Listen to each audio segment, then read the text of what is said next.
प्रतिक्रिया अशी आहे की आपल्या देशामध्ये सर्वसामान्य माणसाची ताकद काय असते ते दाखवून दिलेलं आहे आणि त्याबद्दल मी संपूर्ण सर्वसामान्य नागरिकांचं अभिनंदन करतो। सत्ताधारी किती मस्तवाल झाले तरी एका बोटाने आपण त्यांना हरवू शकतो, त्यांचा उधळलेला वारू रोखू शकतो। ह्याच देशातल्या तमाम जनतेने अख्ख्या जगाला दाखवून दिलेलं आहे। त्याच्याबद्दल मला नक्कीच अभिमान आहे आणि आनंद आहे। इंडिया अलायन्सची उद्या दिल्लीमध्ये बैठक होते आहे, तुम्ही स्वतः उपस्थित राहणार आहात का आणि काय निर्णय घेण्यात येईल? आता काय बैठकीच्या आधी निर्णय कसं सांगू? सांगतो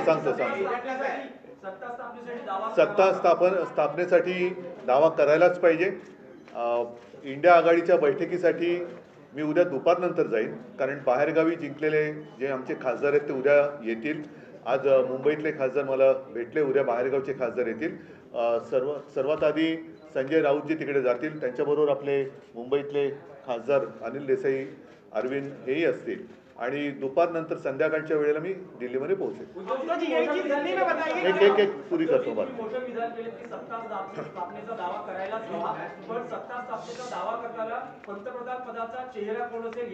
त्याच्याबद्दलच उद्या बैठक होईल।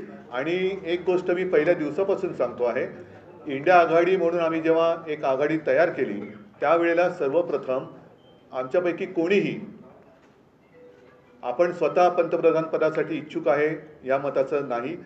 देशातली लोकशाही वाचवली पाहिजे, देशातलं संविधान वाचवलं पाहिजे आणि हुकुमशाहीपासून देशाला वाचवलं पाहिजे, ही एक आमची पहिली एकत्र येण्यामागची भावना होती। तीच भावना आजही कायम आहे। उद्या सर्वांच्या मताने इंडिया आघाडीचा नेता ठरवला जाईल पंतप्रधान पदासाठी आणि आम्ही सर्व सोबत असू। एक पुरा करून असं दाखवलं जात आहे, परंतु अजूनही काही ठिकाणी जसं बिहार आहे, बिहारमध्ये मतमोजणी उशिरा सुरू झाली, तिचे निकाल अजून पूर्ण बाहेर यायचे आहेत। आणखीनही काही ठिकाणी छोटे जे घटक पक्ष आहेत त्यांना संपर्क सुरू आहे। एकूणच काय की ह्या जुलूम जबरदस्तीला सगळे जे कंटाळलेले आणि चिडलेले पक्ष आहेत, अपक्ष आहेत, हे इंडिया आघाडीमध्ये एकवटतील आणि हे पुन्हा एकदा जुलूम जबरदस्तीचं सरकार येऊ देणार नाहीत याची खात्री घेतील। त्यांच्याशी काँग्रेसकडनं म्हणा इतरांकडनं म्हणा बोलणी सुरू आहेत।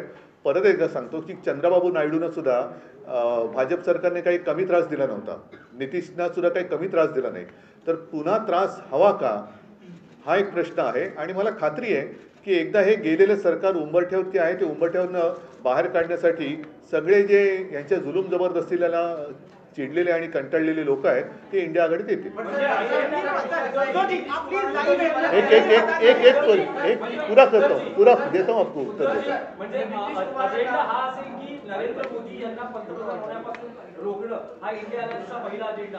नुसते नरेंद्र मोदी नाही, एकूणच ती जी वृत्ती आहे, आम्ही कोणत्याही व्यक्तीच्या विरोधात नाही, हे मी पहिल्या दिवसापासून सांगतोय। आम्ही वृत्तीच्या विरोधात आहोत। वृत्तीच्या विरोधात म्हटल्यानंतर हुकुमशाहीची वृत्ती, ही वृत्ती या देशामध्ये चालू द्यायची नाही, हे आम्ही सगळ्यांनी ठरवलेलं आहे, सगळ्या देशभक्तांनी ते ठरवलेलं आहे।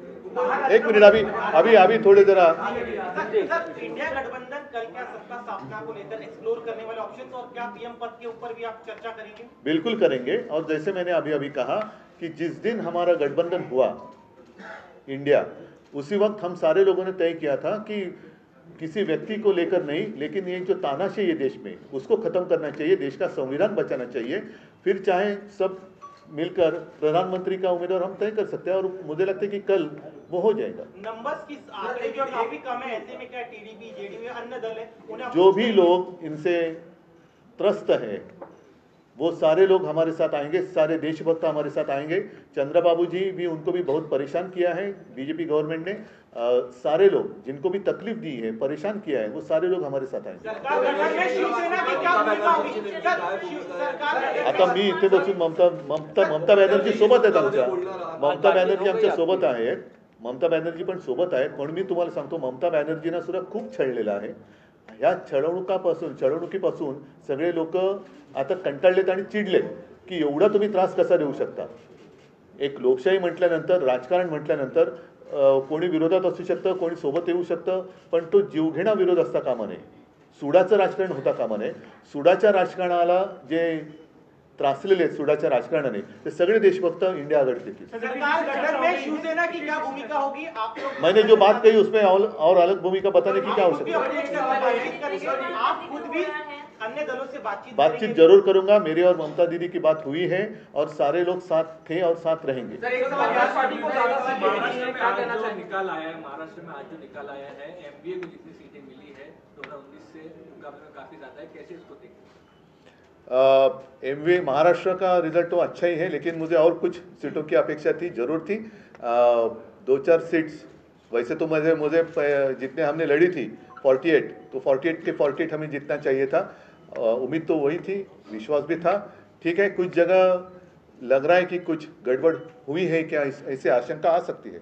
सगळी गडबड झाली असं तुम्हाला वाटतं? कारण उत्तर पश्चिम मध्ये आता जेव्हा फेरमोजणी करण्यात आली, अमोल कीर्तीकर यांचा पराभव झाला. अमोल कीर्तीकरांचा अजून पराभव जाहीर झालेला नाही, कारण तिकडे नक्की गडबड आहे. आम्ही विचार करतोय कदाचित ती निवडणूकच आम्ही चॅलेंज देऊ निवडणुकीला, कारण एकूणच गडबड घोटाळा दिसतोय तिकडे. पहिल्यांदा ईव्हीएम मध्ये काय मतमोजणी झाली, मग पोस्टलमध्ये काय, तर आम्ही अजून तिकडे तो विषय सुरू आहे. पण बहुतेक आम्ही ती निवडणूक चॅलेंज करू. उद्धवराजे समाधानी आहेत का ज्या प्रकारे महाराष्ट्रात जागा महाविकास? नाही, मला तर 48च्या 48 पाहिजे होत्या. मला तर 48च्या 48 पाहिजे होत्या. काही ठिकाणी ठाणे असेल किंवा कोकण असेल. ठाणे आणि कोकण, मला नाही वाटत कोकण हा शिवसेनेपासून माझ्यापासून कोणी तोडू शकतो. त्याच्यामुळे कोकणचा पराभव हा अनाकल्य आहे आणि नक्कीच क्लेशकारक आहे. पण कोकणी माणूस असा कधी दगा देऊ शकत नाही. मला नाही वाटत तिकडे लोकांनी शिवसेनेच्या विरोधात मतदान, काहीतरी असू शकेल गडबड, बघायला लागेल. एक अयोध्या में बीजेपी की हार हुई है, प्रधानमंत्री वहां गए थे, राम मंदिर का बड़ा प्रधानमंत्री जी जहाँ जहाँ गए, महाराष्ट्र में जहाँ जहाँ आए थे, वो सारी जगह हार गए. और इसलिए मैं मेरी पब्लिक मीटिंग में कह रहा था कि प्रधानमंत्री जी और आने चाहिए महाराष्ट्र में. उन्होंने हर एक जगह पर मीटिंग ली होती तो हमारे लिए काफी अच्छा काम, हमारा प्रचार वही कर रहे थे. उद्धवजी, सांगलीमध्ये काँग्रेसने आपल्या उमेदवारासाठी काम केलं नाही असं दिसतंय. विशाल पाटील यांचा विजय झालेला आहे, तर सांगलीच्या बाबतीत तुमचं काय मत आहे? सांगलीच्या बाबतीमध्ये उघड उघड दिसतंय आघाडीचा धर्म पाळला गेला की नाही पाळला गेला बघतोय, आणि त्यानुसार आमची पुढची पावले ठरतील. महाविकास आघाड़ी स्वागत केलं जाईल विशाल पाटील जर नाही, बघू ना आता काय होतं त्याच्यावरती. उद्धव जी, पिछले 2.5 वर्षों में जब से आपकी पार्टी तोड़ी गई या नाम छीना गया, पार्टी का चुनाव चिन्ह छीना, तब से लेके अब तक का जो यात्रा कैसी रही? क्योंकि इस तरह की जीत की अपेक्षा जो है बीजेपी की तरफ से कहा जाता है ये संभव नहीं है, लेकिन वो करके दिखाया आपने. मैं तो जितने सारे लोगों ने मुझ पर विश्वास दिखाया उन सारे लोगों का दिल से धन्यवाद उनको देता हूं. और मैं तो कहता हूं कि अब तो लड़ाई की शुरुआत हुई है. आपने जैसे कहा कि पार्टी तोड़ी गई, छीनी गई, मेरा पार्टी सिंबल छीना गया. यहाँ तक कभी कहा जाता था कि मोदी जी का फोटो लगाकर हमने इलेक्शन जीती थी, उनको भी मतलब मोदी जी को मेरे पिताजी का फोटो लगाकर इलेक्शन लड़ना पड़ा. और तो आप देखो सारी बातें छीनने के बाद भी मैं तो खड़ा रहा. मेरा ऑपरेशन हुआ, सब कुछ हुआ, लेकिन मैं खड़ा रहा. इन लोगों ने मेरी आलोचना की, गाली गलौज की. मैंने कहा नहीं कि मैं तो रोज 5 किलो गालियाँ खाता हूँ जी वगैरह, कुछ कहा नहीं. ना ही मैंने कहा कि मैं परमात्मा का अवतार हूँ. मैं तो हूँ कॉमन मैन हूँ, बाला साहब का और माँ का बेटा हूँ. और मैं तो लड़ा.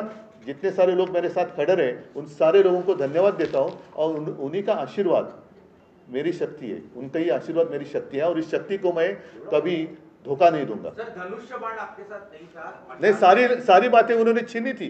और क्या बाकी रखा था? एक सवाल ये है कि क्या अब मशाल के साथ ही आगे की राह ये करना है? देखो, मशाल ने आग तो लगा दी है, मशाल ने आग तो लगा दी है.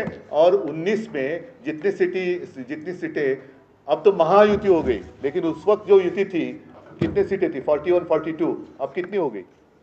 तो ये तो अभी असली नकली का पता चलेगा. और मुझे तो नकली संतान कहते हैं, वो खुद को अपनी माँ को भी मानने के लिए तैयार नहीं. अब तो कहते हैं कि परमात्मा ने भेजा है. मतलब नकली संतान है कौन? नाही, उद्धवजी, तुमच्या नेत्यांची जशी अन्य पक्षाच्या नेत्यांची बोलणी सुरू आहे, तशीच भाजप आणि मोदींकडूनही चंद्रबाबू नायडू आणि असतील ना, असतील, जरूर करावी त्यांनी. पण माझा प्रश्न हाच आहे की पुन्हा बोलणी कशासाठी करताय? पुन्हा छळायला? म्हणजे आम्ही सुद्धा त्यांच्यासोबत होतो, तरी सुद्धा त्यांनी आमच्या लोकांच्या मागे ईडी, इन्कम टॅक्स, सीबीआय आमच्याकडनं गद्दार फोडून घेतले, त्यांना उमेदवारी दिली, त्यांच्या प्रचारासाठी मोदी स्वतः आले. आता पुन्हा तोच सगळा प्रकार, तोच अनुभव चंद्रबाबू पुन्हा घेतील असं तुम्हाला म्हणायचं का? ज्यांच्यावरती धाडी टाकल्या, ज्यांच्यावरती दंडेलशाही वापरली, त्यांनी यंत्रणांचा दुरुपयोग केला, तो दुरुपयोग पुन्हा होण्यासाठी मोदींना पाठिंबा देणार का चंद्रबाबू? हा प्रश्न आहे. देवेंद्र फडणवीस माहिती आपल्यासमोर आली आहे. ट्विट केलेलं आहे, तिसऱ्यांदा मोदी पंतप्रधान आता होणार आहे, जनतेचं धन्यवाद वगैरे त्यांनी व्यक्त केले. आता जर का सामान्य माणूस असतंय मोदीजी, तर आपण असं म्हटलं की देव त्यांचं भलं करू, पण ते स्वतः देव म्हटल्यानंतर कोण त्यांचं भलं करू मला काय बोलता येत नाही. चला.